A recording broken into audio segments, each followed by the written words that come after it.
todos já notaram, nós estamos aqui com um atraso considerável, mas nós temos mais uma palestra antes do almoço. Nós vamos alterar um pouquinho depois o horário de início da segunda parte do nosso seminário. Então, eu passo agora imediatamente ao convite. O próximo moderador é o professor Cláudio Barbosa Ferreira Júnior. Ele que é engenheiro de produção civil pela Universidade do Estado da Bahia, UNEB, mestre em engenharia civil pela Escola Politécnica da USP e também atua como na coordenadoria da construtora da Tecnisa, atualmente coordenador do curso de graduação da Universidade de Guarulhos, membro do grupo de pesquisa Plataforma de Integração entre o BIM e a Construção 4.0, liderado pelo professor Fabiano Rogério. Ele vai ser moderador da palestra Regularização Fundiária e sua efetividade no planejamento urbano, proferida pela doutora Rosane Almeida Tierno, que a gente convida para a mesa. Ela que é advogada, urbanista, conselheira de Relações Institucionais do Instituto Brasileiro de Direito Urbanístico, IBDU, é consultora jurídica na área de regularização fundiária e política urbana, superintendente do patrimônio, foi superintendente do patrimônio da Coab, responsável pela regularização fundiária de todos os empreendimentos implantados pela Prefeitura de São Paulo, em cerca de 300 conjuntos habitacionais. É secretária executiva do Instituto Brasileiro de Direito Urbanístico, coordenadora jurídica da regularização fundiária de 150 empreendimentos do CDHU, consultora jurídica da Secretaria de Habitação e Desenvolvimento Urbano da Prefeitura de Osasco e também diretora técnica legislativa da Secretaria de Assuntos Jurídicos da Prefeitura de Santo André. Com a palavra, doutora Rosane Tierno. Acho que o de mesa tá.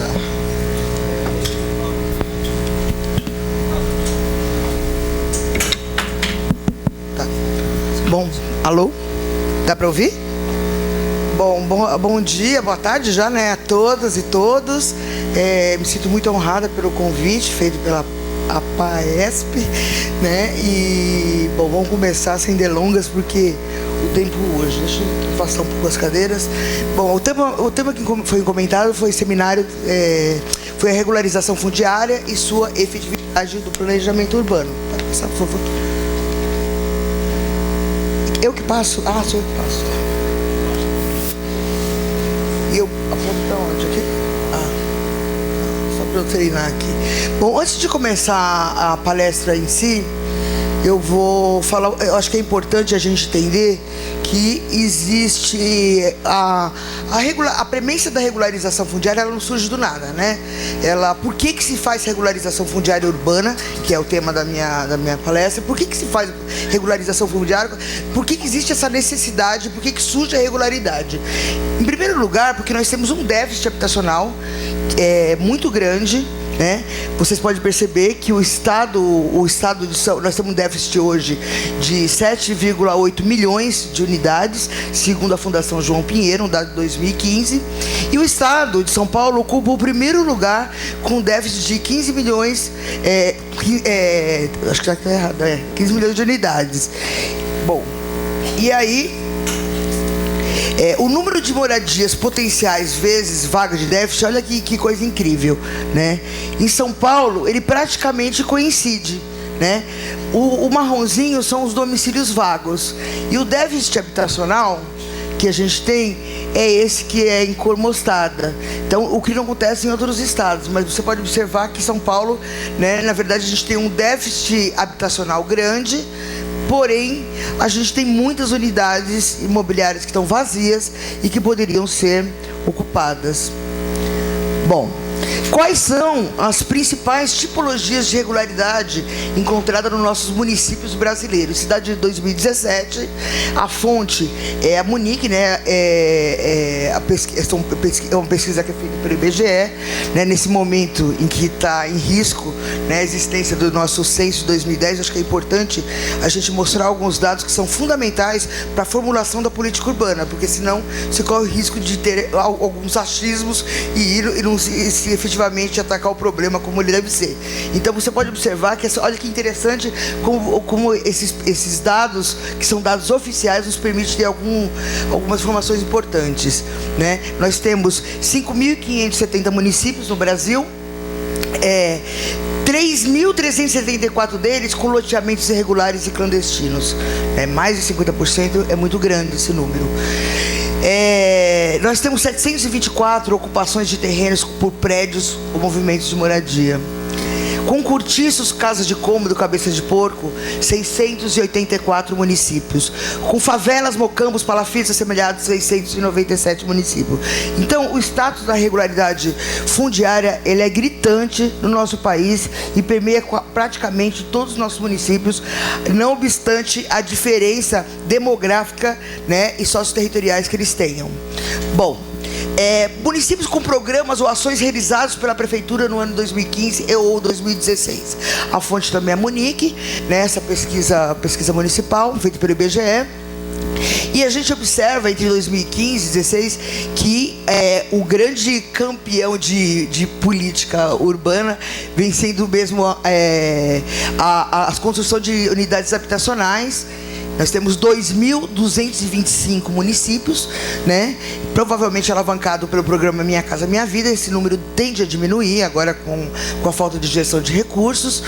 E aí a gente tem um dado expressivo, não vou salientar os demais, que é a regularização, programas de regularização fundiária com 1.209 municípios. Tá certo? Municípios brasileiros com programas de regularização fundiária de acordo com o seu porte demográfico. Então, o que a gente observa ali, a primeira linha, para quem não consegue enxergar, são os municípios com mais de 500 mil habitantes. O segundo de 100 a 500, de 50 mil a 100 mil, né? E assim sucessivamente até chegar municípios até 5 mil habitantes. Vocês podem observar que esse aqui, o maior número de municípios que nós temos são aqueles municípios com menor porte demográfico. E aí, os programas de regularização fundiária, eles são proporcionais à densidade demográfica. Então, os municípios que têm são mais populosos, são que têm maior número de programas. Por exemplo, mais de 500 mil habitantes, dos 42 municípios que possuem mais de 42 mil habitantes, mais de 500 mil habitantes, 36 deles possuem programa de regularização fundiária. De 100 a 500 mil, né, nós temos 2.651 municípios, 261 municípios, 140 tem programa e 220 não tem. Então, assim sucessivamente, você vai observar que ele é proporcional, mesmo porque a regularidade fundiária ela é muito maior nesses municípios de maior porte demográfico. Bom, feito essa pequena introdução, agora eu acho que a gente vamos nos aproximando do nosso tema, né?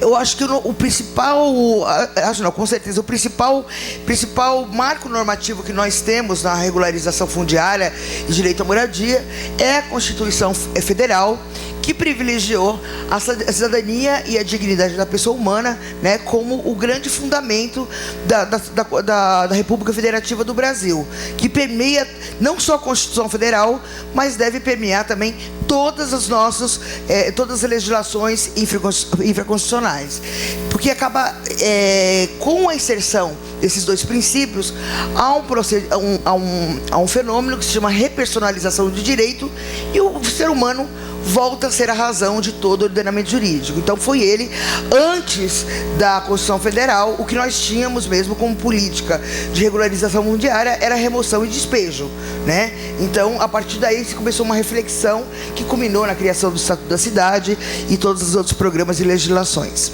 Bom, eu estou indo bem rapidamente para ver mais o que importa, porque eu sei que o tempo urge. Eu quero falar agora, bom, a gente tem alguns aspectos que são fundamentais na Constituição Federal, que é a função social da propriedade. A partir da Constituição Federal, a propriedade ela não é mais ilimitada, né? Ela passa a ter, ela tem uma limitação, que é que é o cumprimento dessa função social, que pode inclusive ser penalizada por meio de IPTU progressivo no tempo e outros instrumentos. Bom, e quem cumpre a função social da propriedade é o plano diretor, que é o instrumento fundamental da política de desenvolvimento urbano municipal. É o plano diretor que vai dizer em cada porção da cidade como é que é cumprida a função social, com residência, com indústria, com comércio, etc. E o direito à moradia, que passa a ser um direito e uma garantia fundamental a partir da emenda constitucional, acho que foi em 2001. Agora, o principal que eu queria falar, porque a gente tem que pensar que nós estamos aqui num público, né, bem heterogêneo, multidisciplinar, como tem que ser a regularização fundiária, né, que não é feita só por advogados, que tem que ser de forma plena, com todos os profissionais, como engenheiros, arquitetos, sociólogos, agrimensores, e sem uma filosofia de comando. Quem manda na regularização é um advogado, arquiteto, engenheiro. Todo mundo tem que trabalhar junto de forma multidisciplinar, porque é só assim que se constrói a cidade. E aí, o que é importante a gente falar em relação a isso? Que é um grande lance que pouco se fala da Constituição Federal, que é a distribuição de competência material e legislativa. Então, a Constituição Federal, ela distribuiu com muito acerto qual que é a competência para legislar e para executar essas legislações pelos entes da federação, né, sob pena de ser inconstitucional. Então, em matéria de direito urbanístico, as normas gerais são editadas pela União ou pelos estados. E as normas específicas, elas devem ser elaboradas pelo município, né, por meio do seu plano diretor ou legislação correlata. Então isso é muito importante, né, no discernimento, para a gente saber o que é constitucional, o que não é constitucional e até onde os municípios podem ir. Por quê? Porque agora nós tivemos uma grande campanha dos planos diretores em 2005, 2006, pelo recém-criado na época Ministério da Cidade, já extinto, mas parece que em vias de ser recriado novamente, né? E aí, se previu naquela campanha que os planos diretores teriam 10 anos, né? Eles vigorariam por 10 anos e, na sequência, eles deveriam ser revisados, né? Então, a maior parte dos municípios atrasaram o processo de elaboração do primeiro plano diretor e estão revisando só agora. E são muitos municípios. Infelizmente, né, nós não temos esse dado nem pelo IBGE, nem pelo Ministério da Cidade, mesmo porque o Ministério da Cidade não existe. É uma pena, porque seria muito importante para o nosso planejamento urbano se nós tivéssemos noção de quais são os municípios que hoje estão em processo de revisão dos seus planos diretores, que é onde se cumpre efetivamente a função social da propriedade. Bom, essa autonomia municipal. Então, o mais importante da autonomia municipal é que foi designado pela Constituição Federal que cabe ao município, através do seu artigo 8.2, promover no que couber adequado ordenamento territorial mediante planejamento e controle do uso do solo, do parcelamento e da ocupação do solo. E é ele que executa a política de desenvolvimento urbano por meio do seu plano diretor. Então, por que eu estou dizendo isso? Bom, na sequência, nós tivemos o Estatuto da Cidade, né? Que vem nos dizer o seguinte, que a missão do plano diretor participativo dado pela Constituição Federal é basicamente 2: explicitar para especificidades do território do município quais são as funções sociais da cidade e das propriedades para os próximos 10 anos. E a função social da propriedade incide nos conceitos de direito de propriedade. Isso eu também já tinha dito. Bom, e aí chegamos finalmente na Lei 13.465, que possui diversos dispositivos que carecem de regulamentação municipal para ser aplicados, né? Lembrando que a competência para o planejamento e gestão do seu solo é do município. Nós somos municipalistas e é do município a competência para poder fazer o planejamento e a gestão do solo. E a regularização fundiária, ela se insere na política urbana, especialmente no planejamento urbano. Ela não pode ser pensada como algo solto, porque senão isso seria não compreender o sentido sistêmico da legislação brasileira, das normas brasileiras. E a norma urbanística, ela se insere numa interpretação sistêmica, que tem a Constituição Federal, a Constituição do Estado, Lei Orgânica dos Municípios e Plano Diretor, que é o que faz o planejamento urbano da cidade. Então, é ela, a legislação, que é recém-aprovada, ela é muito jovem, de 2017, ela precisa dialogar com a revisão dos planos diretores e precisa, eventualmente, naqueles que já foram revisados, ser criada uma nova legislação ou incluída na Lei de Uso e Ocupação e Parcelamento do Solo, mas ela tem que dialogar, né? Porque, como eu disse, existe alguma série de dispositivos que são regulamentados. Por que isso? Porque alguns, eu estou falando da 13465, alguns são normas gerais, alguns dispositivos, e, portanto, não são autoaplicáveis. A gente vai exemplificar, não dá para esgotar o tema agora. Outros adentram matérias de competência constitucional exclusivamente municipal. Por exemplo, o direito de laje, o condomínio urbano simples e conjunto habitacional. Porque vamos combinar, o condomínio direito de laje, condomínio urbano, né, principalmente, eles são, vão aqui conversando com os engenheiros e arquitetos. Eles pressupõem, em primeiro lugar, que você precisa ter regularizado o solo. A gente conhece Paraisópolis, conhece Heliópolis, aqui em São Paulo. Você não pode imaginar que uma laje vai ser regularizada se não tiver o solo. Ele não é deslocado do nada na cidade.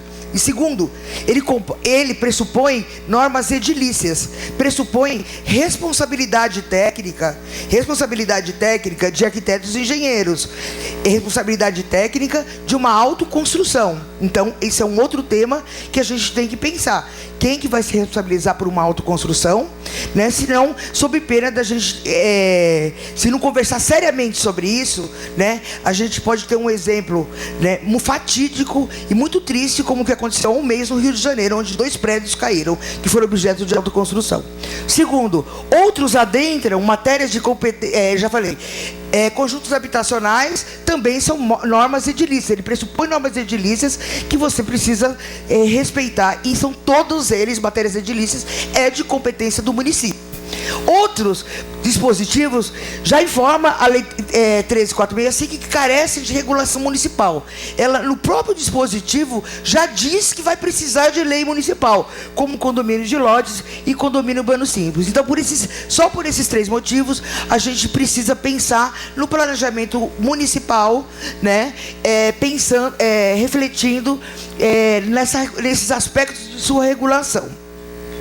Bom, definição de perímetro urbano, né? Eu peguei alguns casos. Tem o artigo 11, que ele é um artigo de definições que define núcleo urbano, assentamento humano com usos e características urbanas, constituído por unidades imobiliárias de áreas inferiores à fração mínima, independentemente da propriedade do solo, ainda que situado em área urbana, em área qualificada ou inscrita como rural. Isso já existia no provimento anterior, 21, acho que 37 também, de São Paulo, né? Ele é muito importante, porque realmente existem essas situações, mas a gente, nós, enquanto planejadores urbanos, a gente tem que pensar que isso implica necessariamente na definição do perímetro, que é a primeira coisa que se faz quando se faz uma legislação de planejamento urbano, seja plano diretor, lei de uso ou lei de regularização fundiária, né? E aí, você tem que pensar que o Estatuto da Cidade, nesse artigo 42B, ele estabelece uma série de requisitos para os municípios que pretendem ampliar o perímetro urbano. E olha, gente, pelo que a gente tem visto, raramente eu conheço um caso só de todos os planos diretores que eu vi nesse ano e no ano passado, que não está tendendo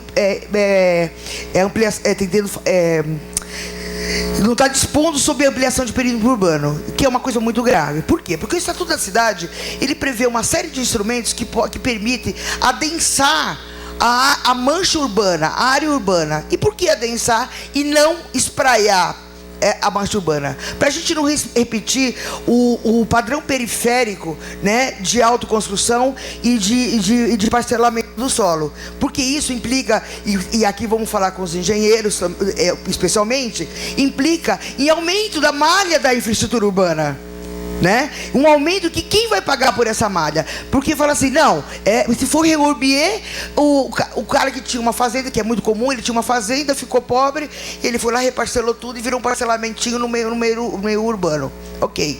Ele vai ser obrigado a fazer a infraestrutura, mas quem vai levar a rede de água, a rede de esgoto, a iluminação pública? Tudo isso depende de uma malha, depende de fazer uma ET.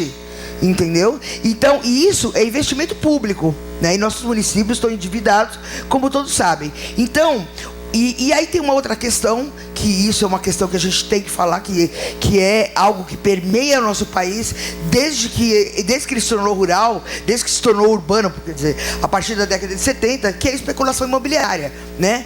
Na medida em que você aumenta o perímetro urbano, né, você permite, a valorização é imediata para aqueles que detêm a área urbana, né? Então, se você tem uma mancha urbana aqui, você tem um núcleo informal urbano, informal, numa zona rural, né?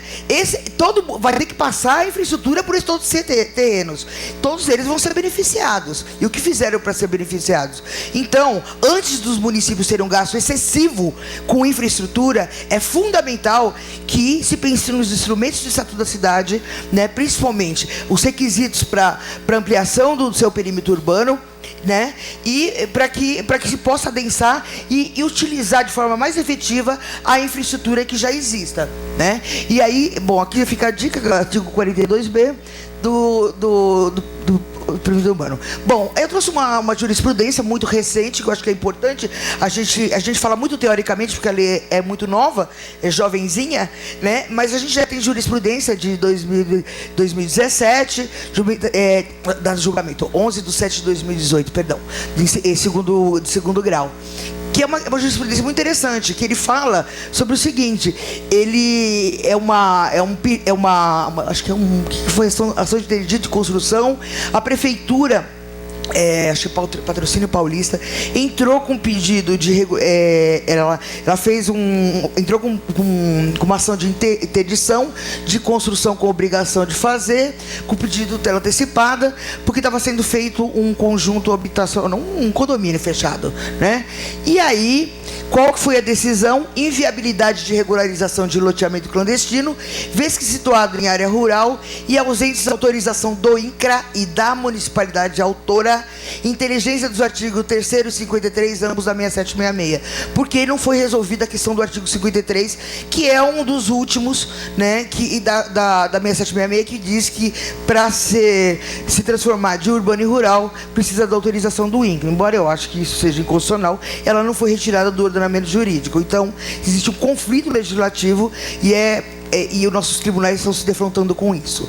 Bom, uma outra questão, o conceito de núcleo urbano informal consolidado, né? Pela Lei 13.465, é aquele que de difícil reversão, considerado o tempo da ocupação, a natureza das edificações, a localização das vias de circulação, a presença de equipamentos públicos e outras circunstâncias a serem avaliadas pelo município. Esse é um conceito genérico e tem que ser mesmo, porque é uma lei federal e, como a gente já viu, cabe à União legislar sobre normas gerais, tá certo? O problema é que se isso não for definido na legislação municipal, ele pode vir a inviabilizar, potencialmente eu digo, né, alguns outros instrumentos. Por quê? Porque esse conceito ele se articula com dois outros, da legitimação fundiária e da possibilidade de regularização em APP. Vejamos, artigo 23, a legitimação fundiária constitui forma originária de aquisição do direito real de propriedade, conferido por ato do poder público exclusivamente no âmbito da REURB, aquele que detiver em área pública ou possuir em área privada como sua, unidade imobiliária com destinação urbana integrante de núcleo urbano informal consolidado existente em 21 de dezembro de 2016. Então, o que é? Algum lugar tem que definir o que vai ser o núcleo urbano informal consolidado. A legislação federal não fez, que tem que ser na legislação municipal, né? Um outro dispositivo que a gente tem que analisar de forma sistêmica, que essa é a forma de exegese, a forma de interpretação que o sistema jurídico brasileiro utiliza. Você lê uma lei com todas as demais, né? Regularização de núcleos em APP, né? Ele fala o seguinte, segundo o Código Florestal: quais condições? Que seja assentamento humano ocupado predominantemente por população de baixa renda em áreas urbanas consolidadas.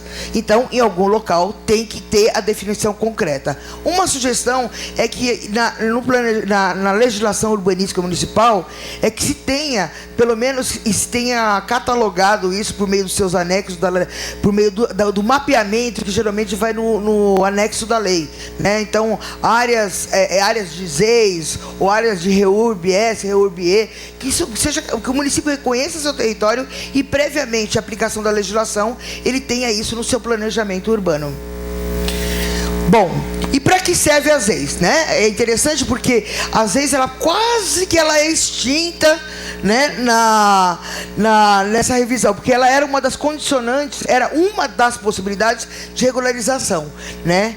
E aí ela não foi prevista na MP 759, contudo, ela se conseguiu, né, com muito ativismo, né, com muita advocacy, conseguiu que ela fosse reintroduzida, que, para efeito dessa lei, considera as ZEIS a parcela de urbana instituída pelo plano diretor ou definida por outra lei municipal. E aí, o que se coloca é o seguinte: a REURB não está condicionada à existência de ZEIS, tá? Tá certo. Ocorre que, se o município desejar ter uma ZEIS, se entender que para o seu planejamento urbano deve ter ZEIS e que ele é condição, né, ele pode fazer isso sim, porque isso aqui não é norma geral. Não é norma geral. O município pode legislar em contrário, sim. E aí, toma lá. Bom, para que serve a ZEIS? Porque qual que é a importância da ZEIS? E assim, é um instrumento tão interessante que é muito triste você abrir mão de todas as possibilidades que o Estatuto da Cidade te dá. Então, por exemplo, para criar parâmetro específico para regularização fundiária em núcleos urbanos informais. 2. Destinar áreas vagas da cidade para a construção de habitação de interesse social, né? Porque se você não criar, você não tiver áreas específicas da cidade com empreendimentos de habitação de interesse social, daqui a 10 anos você precisa de fazer outra lei de REURB, e daqui a 20 outra lei, porque esse é o histórico da nossa legislação urbanística. É um histórico de anistia atrás de anistia atrás de anistia. Por quê? Porque não existe planejamento e não se destina um local na cidade onde a população de baixa renda possa acessar a moradia. Porque ninguém consegue, a população de baixa renda não consegue acessar a moradia se não for por meio informal, por ocupação, ou o loteamento irregular, ou oficialmente por meio de subsídio, né? Como a CDHU faz, como Minha Casa Minha Vida fez, como as Coabs fizeram, né? E sem subsídio não tem como se acessar, a população de baixa renda acessar a moradia. E se você não tiver, aí o pessoal tem que ter ação preventiva, vamos fiscalizar para que ninguém agora mais invada a casa, invada território. Não adianta, meu amigo, todo mundo precisa morar. Nós somos o único animal de todos que precisa de uma moradia segura. A gente vai precisar, a gente vai dar um jeito, né? Existe, tem que ser uma política de governo de construção de habitação de interesse social, para que as pessoas não precisem sujeitar esse tipo de coisa e não precisa mais ter irregularidade para a gente regularizar daqui a 10, 15 e 20 anos. Então, ele é muito importante, porque a ZEIS de vazios é que faz isso no plano diretor. Articula com o plano diretor, informando quais instrumentos urbanísticos poderão ser utilizados em cada ZEIS. Por exemplo, legitimação fundiária, legitimação de posse, venda e compra, concessão de uso especial para fins de moradia e etc. E aqui é um exemplo que tem no plano diretor de São Paulo, que é muito interessante, muito legal. Eu acho que vale a pena a gente conhecer, que a gente apelidou até de transação de solidariedade, que é a seguinte: pode ser vendido potencial construtivo para viabilizar o aumento do gabarito, por exemplo, né, para outras áreas da cidade. Então você imagina uma área ocupada por um determinado proprietário particular, e ela foi ocupada, estaria ocupada há uns 10 anos, 5 anos, tanto faz. Você nunca vai conseguir tirar aquele povo de lá, não vai conseguir. Imagina um pinheirinho, né? Então, olha que bacana que esse dispositivo faz. Se a área tivesse sido demarcada como ZEIS 1, o potencial construtivo daquela área, ela pode ser vendida no mercado, que é um mercado lucrativo e muito interessante, né? para outros empreendedores aumentarem o gabarito em outra parte da cidade, e a área doada para a prefeitura, para que ela faça a regularização. Então o proprietário não fica com o ônus da regularização e, ao mesmo tempo, a população evita o conflito fundiário. Tá certo? Tá, já tá terminando. Então ele é muito interessante, e isso só pode ser feito em ZEIS 1. Bom, já falei. Existe uma jurisprudência recentíssima também, que é do dia 13/2/2019, que é uma área particular em área de proteção aos mananciais, que foi permitido, era uma ação rescisória, não importa o aspecto processual. Mas é o seguinte, era uma população que teve um processo de reintegração de posse, né? Eles perderam em todas as instâncias, depois a defensoria entrou com uma ação rescisória, e aí ela alegou o seguinte, a defensoria, essa área é ZEIS 1, né? Então eles não podem sair dessa área porque ela é ZEIS 1 e ela é destinada exclusivamente para regularização fundiária. Então a nossa jurisprudência paulista já está incorporando o conceito de ZEIS, inclusive para garantir a permanência da população. Esse aqui é um aspecto interessantíssimo da Lei 13.465, digno de louvor, que é o direito de permanência contra despejos forçados, e está previsto no artigo 30, parágrafo 8º, que fala o seguinte: com requerimento de reurb, quando você entra com requerimento na prefeitura, se tratando de áreas públicas, garante que a população fique lá naquela área até o final do procedimento da regularização, né? E isso também já foi utilizado aqui, esse agravo de instrumento, já se conseguiu a eficácia cautelar do pedido administrativo de reurb, previsto no artigo 31, parágrafo 8º, né? Esse julgado é de... quando foi? É 27/6/2018. Então é um instrumento interessantíssimo para apaziguar, né, esses ânimos que são decorrentes do conflito fundiário, que tem consequência seríssima para crianças, adolescentes, para os donos de terra e para a cidade como um todo. Bom, reurb e APP é uma situação mais... é uma situação mais complexa, preciso falar disso, já estou terminando.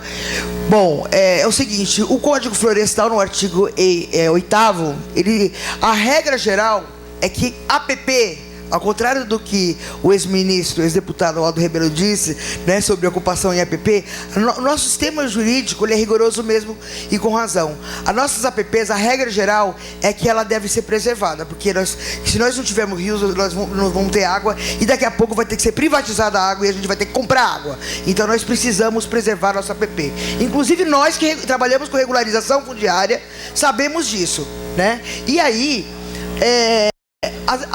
As intervenções de APP são normas de exceção. Elas podem ser feitas pelo Código Florestal, por utilidade pública, mediante obras, etc, interesse social e baixo impacto. São as 3 hipóteses de intervenção, né? E aí, quando chega no Código Florestal, ele classifica a regularização fundiária de assentamentos humanos, ocupações predominantemente de população de baixa renda, em áreas consolidadas, observadas as seguintes condições. Essa aqui é uma das hipóteses.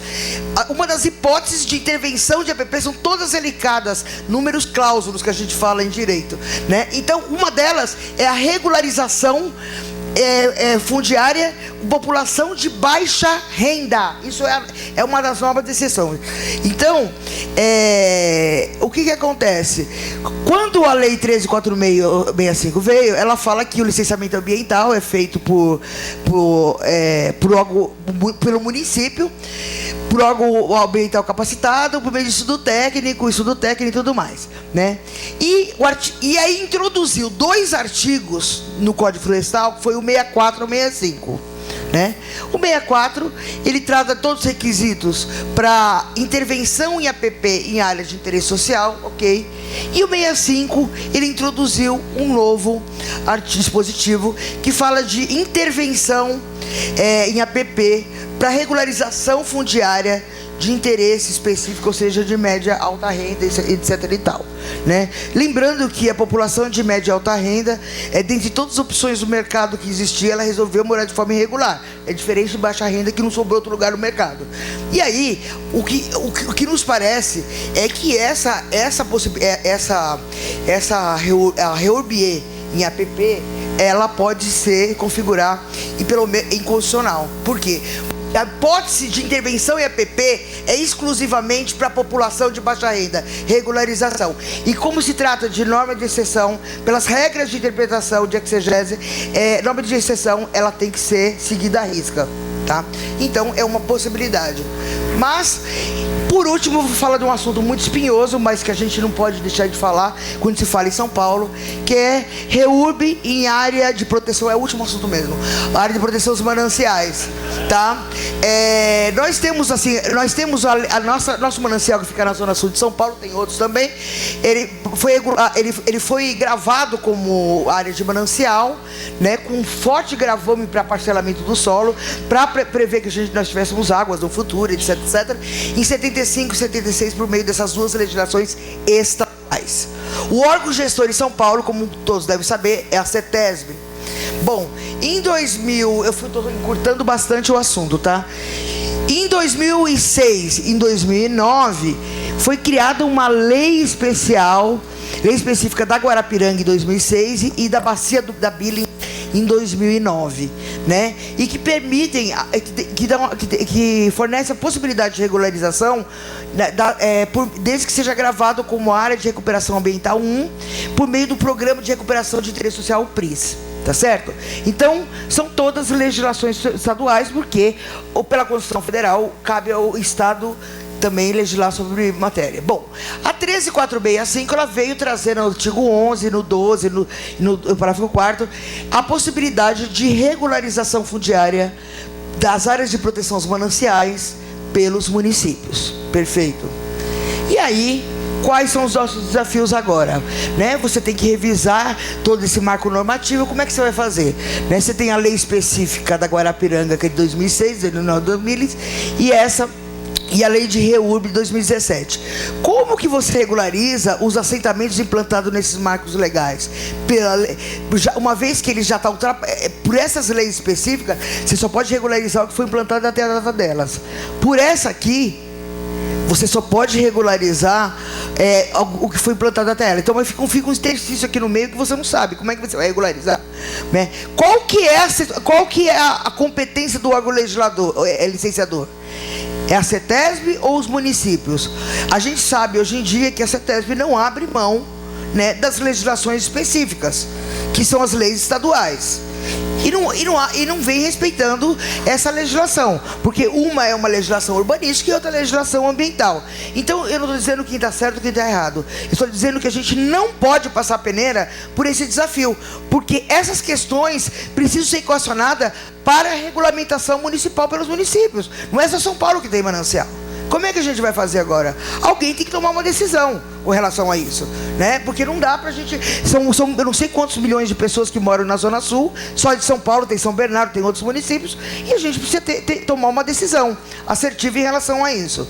Bom, quais são, por fim, os desafios que a gente tem pela frente? A revisão dos planos diretores, fazendo por meio de gestão democrática da cidade, audiências públicas e muita participação, porque a legislação urbanística é uma lei especial, é uma lei muito especial que interfere demais na vida das pessoas. Então o Estatuto da cidade previu que tem que ter gestão democrática num processo de elaboração desses planos, porque é sob pena de ser impugnado, como já foram vários.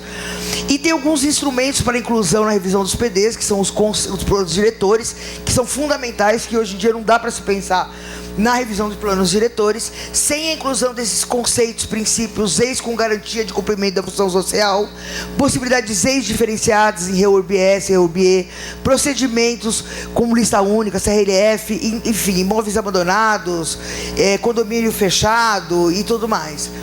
E por fim, lembrando da multidisciplinaridade do planejamento e gestão urbana por meio de leitura territorial, em que deve estar necessariamente presente e de forma ativa profissionais, né, de diversas formações, geólogos, geógrafos, agrimensores, engenheiros, arquitetos, sociólogos, assistentes sociais, etc.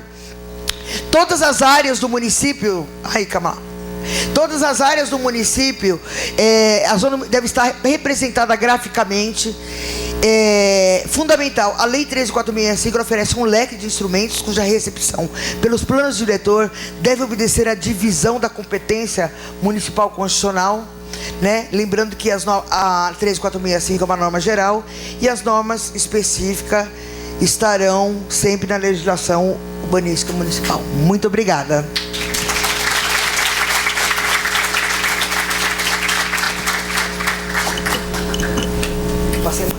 Não?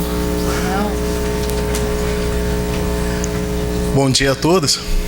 Só um comentário rápido. Eu fiquei pensando na época do meu mestrado, onde fiquei conhecido como um aluno que tinha maior concentração de palavras por minuto. Quero agradecer uma semelhante por ter economizado 10 minutos do tempo total. Você ainda tem folga? Ainda quer falar alguma coisa? Não, vamos continuar. Bom, senhores, até o momento somente uma única pergunta, uma pergunta feita pela Cristiane Brandão. É correto a lei de zoneamento e ocupação do solo ser revisada pelo CREA da região sobre a ótica do Código de Obra ao invés do puro interesse de moradores ou autoridade municipal? Não, tá tudo errado, né? Quem faz a revisão do plano, quem tem uma iniciativa é o município. O CREA ele faz parte e deve fazer parte, sim. O CREA como associação de moradores, como associação de ZEIs e todo mundo, né? Isso é fundamental. Mas é o município a iniciativa. Acho que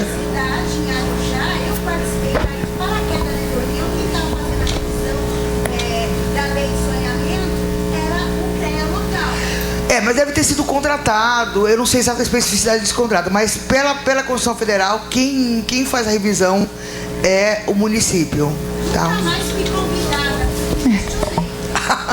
Gente, eu queria agradecer bastante, muito obrigada. Vocês. E foi muito. Sabe o que foi mais bacana? Né? Que eu consegui culpar a cota de gênero aqui nessa mesa da manhã. Não é verdade? Tudo bem. Eu convido para proceder à entrega do certificado à doutora Rosane Tierno, o engenheiro Maurício Leme, diretor da PAESP.